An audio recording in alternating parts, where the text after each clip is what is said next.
ನಮಸ್ತೆ ಎಲ್ಲರಿಗೂ. Welcome back to scheme ವಾರ್ತಾ ಕನ್ನಡ ನ್ಯೂಸ್ ಚಾನೆಲ್. ನಿಮ್ಮ ರೇಷನ್ ಕಾರ್ಡ್ KYC ಆಗಿದೆಯಾ ಅಥವಾ ಇಲ್ವಾ?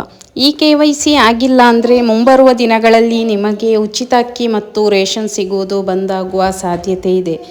ಆದರೆ ನೀವು KYC ಮಾಡಿಸೋಕೆ ಅಂಗಡಿಗೆ ಹೋಗೋಕ್ಕೂ ಮುಂಚೆ ನಿಮ್ಮ ಮೊಬೈಲ್ನಲ್ಲೇ ನಿಮ್ಮ ಮನೆಯವರ KYC ಆಗಿದೆನಾ ಇಲ್ವಾ ಅಂತ 2 ನಿಮಿಷದಲ್ಲಿ ಚೆಕ್ ಮಾಡ್ಕೊಳ್ಬಹುದು. ಅದು ಹೇಗೆ ಅಂತ ಹೇಳಿ ತಿಳಿದುಕೊಳ್ಳೋಣ. ಮುಂಚೆ ನೀವಿನ್ನೂ ನಮ್ಮ ಚಾನೆಲ್ಗೆ ಸಬ್ಸ್ಕ್ರೈಬ್ ಆಗಿಲ್ಲ ಅಂದರೆ ದಯವಿಟ್ಟು ಸಬ್ಸ್ಕ್ರೈಬ್ ಮಾಡಿ. ಆಹಾರ ವೆಬ್ಸೈಟಿಗೆ ಭೇಟಿ ನೀಡಿ. ನಾನು ಇಲ್ಲೇನು ನಿಮಗೆ ತೋರಿಸ್ತಾ ಇದ್ದೇನೆ ಅದೇ ರೀತಿ. ಮೊದಲಿಗೆ ನಿಮ್ಮ ಮೊಬೈಲ್ನಲ್ಲಿ ಗೂಗಲ್ ಓಪನ್ ಮಾಡಿ ಆಹಾರ ಅಂತ ಟೈಪ್ ಮಾಡಿ ಸರ್ಚ್ ಮಾಡಿ. ಬರುವ ಮೊದಲನೇ ಅಧಿಕೃತ ವೆಬ್ಸೈಟ್ ಮೇಲೆ ಕ್ಲಿಕ್ ಮಾಡಿ. ವೆಬ್ಸೈಟ್ ಓಪನ್ ಆದ ಮೇಲೆ ಮೇಲ್ಗಡೆ ಭಾಷೆಯನ್ನು ಕನ್ನಡ ಅಂತ ಸೆಲೆಕ್ಟ್ ಮಾಡಿ. ಮತ್ತು ಈ ಸ್ಥಿತಿ ವಿಭಾಗಕ್ಕೆ ಹೋಗಿ ಈಗ ಬಲಬದಿಯ ಮೇಲಿರುವ 3 ಚುಕ್ಕೆಗಳ ಮೇಲೆ ಕ್ಲಿಕ್ ಮಾಡಿ. ಈ ಸೇವೆಗಳು ಆಪ್ಷನ್ ಆಯ್ಕೆ ಮಾಡಿ. ನಂತರ ಎಡಬದಿಯಲ್ಲಿರುವ ಈ ಸ್ಥಿತಿ ಸ್ಟೇಟಸ್ ಮೇಲೆ ಕ್ಲಿಕ್ ಮಾಡಿ. ಅದರಲ್ಲಿ DBT ಸ್ಥಿತಿ ಮೇಲೆ ಕ್ಲಿಕ್ ಮಾಡಿ. ನಿಮ್ಮ ಜಿಲ್ಲೆಯ ವಿಭಾಗ ಆಯ್ಕೆ ಮಾಡಿ. ಇಲ್ಲಿ ಕರ್ನಾಟಕವನ್ನು 3 ವಿಭಾಗಗಳಾಗಿ ಮಾಡಿರ್ತಾರೆ. ಒಂದು ಬ್ಯಾಂಗ್ಳೂರು, ಮೈಸೂರು, ಕಲಬುರ್ಗಿ. ಇದರಲ್ಲಿ ನಿಮ್ಮ ಜಿಲ್ಲೆ ಯಾವುದು, ಯಾವ ವಿಭಾಗಕ್ಕೆ ಸೇರಿದೆಯೋ ಅದನ್ನು ಆಯ್ಕೆ ಮಾಡಿ. ಇನ್ನು ನೆಕ್ಸ್ಟ್ ಪೇಜಲ್ಲಿ ಪಡಿತರ ಚೀಟಿ ವಿವರ ಆಪ್ಷನ್ ಮೇಲೆ ಕ್ಲಿಕ್ ಮಾಡಿ.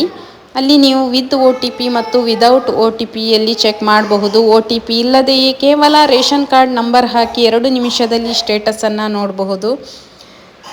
ಇನ್ನು KYC ಸ್ಟೇಟಸ್ ಅಂದರೆ ನಿಮ್ಮ ರೇಷನ್ ಕಾರ್ಡ್ ನಂಬರನ್ನು ಅಲ್ಲಿ ಹಾಕಿ ಸಬ್ಮಿಟ್ ಕೊಡಿ, ಗೋ ಕೊಡಿ. ಈಗ ನಿಮ್ಮ ರೇಷನ್ ಕಾರ್ಡ್ನಲ್ಲಿ ಎಷ್ಟು ಜನರ ಹೆಸರಿದೆಯೋ ಅಷ್ಟು ಸದಸ್ಯರ ಕೌಂಟ್ ತೋರಿಸುತ್ತೆ.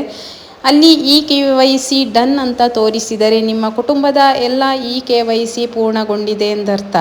ಒಂದು ವೇಳೆ ಯಾರದ್ದಾದರೂ KYC ಪೆಂಡಿಂಗ್ ಇದ್ದರೆ ಅಲ್ಲಿ ಎಷ್ಟು ಜನರದು ಪೆಂಡಿಂಗ್ ಇದೆ ಎಂಬ ಸಂಖ್ಯೆ 1, 2, 3 ಈ ರೀತಿ ತೋರಿಸ್ತದೆ.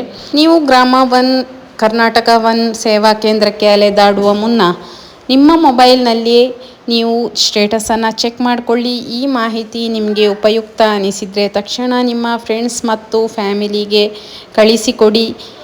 ರೇಷನ್ ಕಾರ್ಡ್ ಹೊಂದಿರುವ ಎಲ್ಲ ಗ್ರೂಪ್ಗಳಿಗೂ ಶೇರ್ ಮಾಡಿ. ನೀವು ಮೊದಲನೇ ಸಾರಿ ನನ್ನ ಚಾನೆಲನ್ನು ವೀಕ್ಷಿಸ್ತಾ ಇದ್ದರೆ ದಯವಿಟ್ಟು ಸಬ್ಸ್ಕ್ರೈಬ್ ಮಾಡಿ. ಅದೇ ರೀತಿ ಲೈಕ್ ಕೊಡುವ ಮೂಲಕ ಸಪೋರ್ಟ್ ಮಾಡಿ. ನಿಮಗೆ KYC ನಿಮ್ಮದು ಆಗಿಲ್ಲ ಅಂತ ಹೇಳಿದರೆ ನೀವು ನಂತರ ನಿಮ್ಮ ಹತ್ತಿರದ ಸೇವಾ ಕೇಂದ್ರಕ್ಕೆ ಹೋಗಿ ಅಲ್ಲಿ ತಂಬನ್ನು ಕೊಡಿ. ಮತ್ತು ನೀವು ಎಲ್ಲಿ ಪಡಿತರ ಚೀಟಿ ತಗೊಳ್ತೀರೋ ಅಲ್ಲಿ ಕೂಡ ಈ ಲಿಸ್ಟನ್ನು ನೀವು ಕಾಣಬಹುದು.